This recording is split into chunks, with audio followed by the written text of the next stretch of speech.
Éternel des armées, Seigneur notre Dieu qui règne sur l'univers, les cieux racontent ta gloire et l'étendue manifeste l'œuvre de tes mains. Toi l'omniscient, l'omnipotent, l'omniprésent, le Dieu de l'alliance, le grand Dieu d'Abraham, d'Isaac et de Jacob, le rocher de notre bonheur éternel. Papa, nous te rendons la gloire qui t'est due, car c'est à toi qu'appartiennent la puissance, le pouvoir véritable et le règne pour les siècles et des siècles. Une heure dans tes paris vaut mieux que 1000 heures ailleurs. Lorsque tu réunis tes enfants, c'est pour les édifier, c'est pour leur faire du bien. C'est pourquoi le psaume 133 dira qu'il est bon pour les frères d'être ensemble. C'est là que l'Éternel envoie la bénédiction en abondance.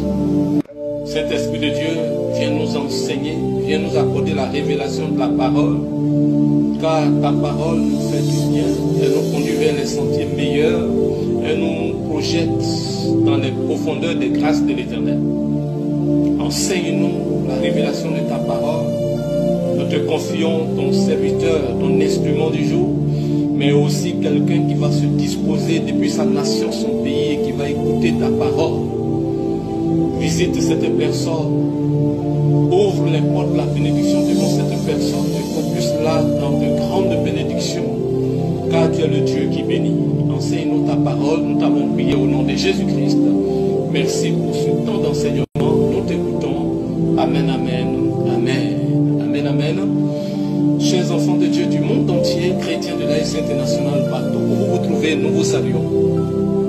Que les grandes grâces de l'Éternel vous parviennent au nom de Jésus.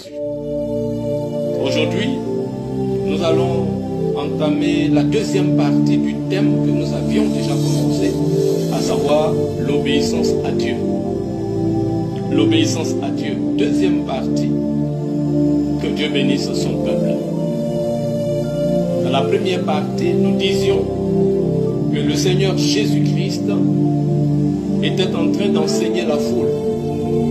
Lorsque quelqu'un a surgi, se présentait à lui pour lui dire: Maître, ta maman, tes frères et tes soeurs sont dehors. Ils te cherchent, ils cherchent à te parler. Alors le Seigneur Jésus va reprendre la parole. Il va prendre la parole pour lui dire: Qui est ma mère, qui sont mes frères et mes soeurs? Et montrant de la main tous ceux qui étaient assis en train d'écouter la parole de Dieu, le Seigneur Jésus les présentera comme sa mère, ses frères et ses soeurs. Et il dira: Qui est ma mère, mes frères et mes soeurs? Ce sont ceux-là qui écoutent la parole de Dieu et qui la mettent en pratique. Amen.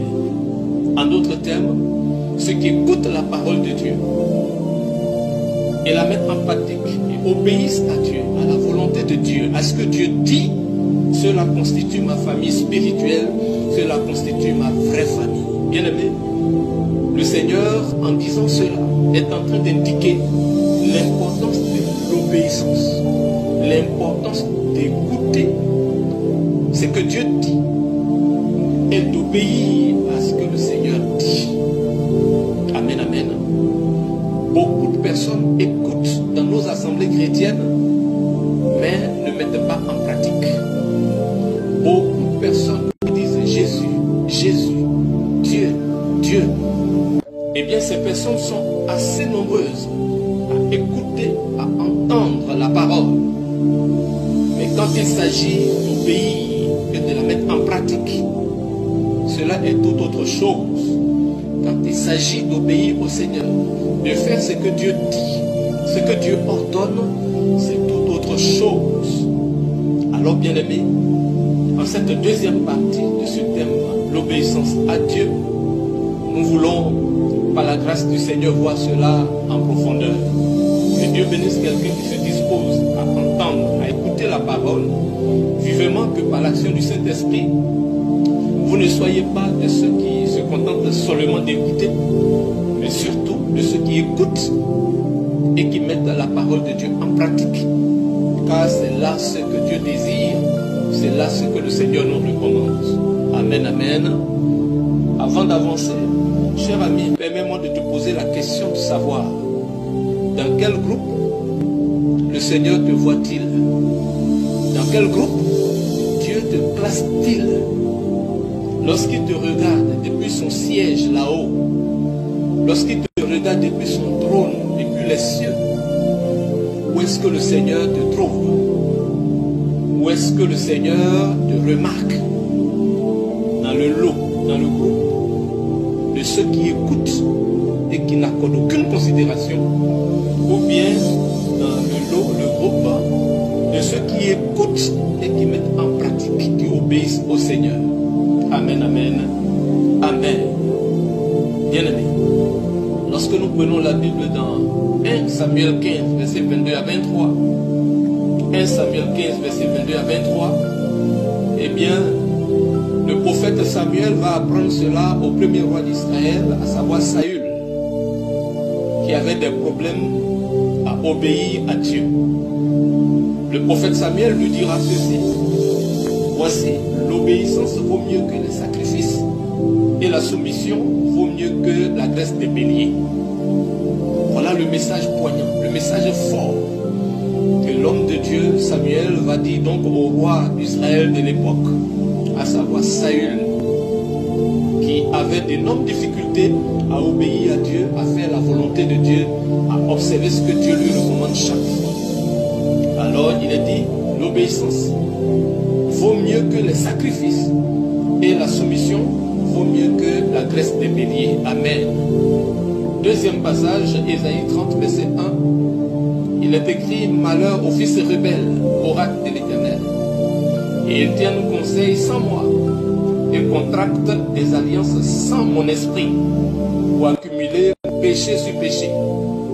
On reprend. Ésaïe 30, verset 1. Malheur aux fils rebelles, oracle de l'Éternel.